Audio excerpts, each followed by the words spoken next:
Hello and welcome to Thought for November the 30th.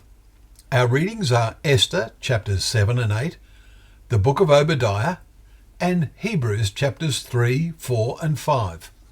And our thought is the deceitfulness of sin. The word sin is an obsolete word today. Do we ever hear it used in personal conversations?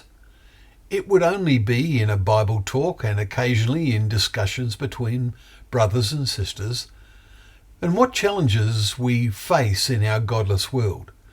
But I doubt we ever tell anyone today that they are sinners.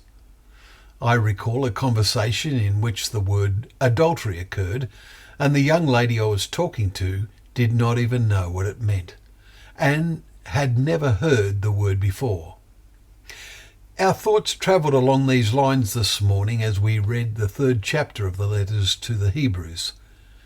Take care, brothers, says Paul, lest there be in any of you an evil, unbelieving heart, leading you to fall away from the living God. But exhort one another every day, as long as it is called today, that none of you may be hardened by the deceitfulness of sin. Verses 12 and 13. Think about that word hardened. The constant exposure to some things causes our minds to be hardened.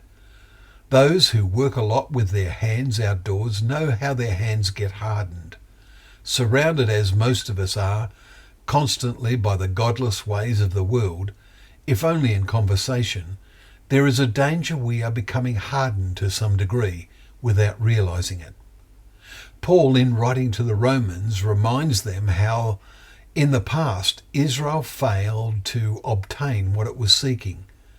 The elect obtained it, but the rest were hardened. Chapter 11, verse 7. Let us make sure we stay among the elect.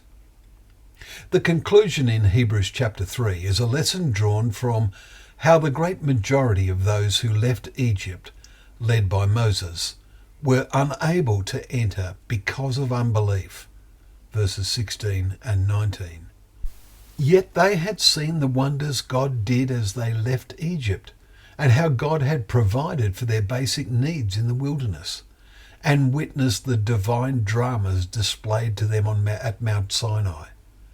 Our world is a wilderness. How real is our belief?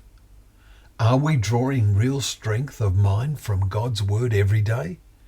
Not just by reading it, but by meditating on what we read, making it live in our minds, to continually build up strength to resist the deceitfulness of sin. Well, thank you once again for joining us for Thought for the Day, where together we can open up the pages of God's word, which is a lamp to our feet and a light to our path.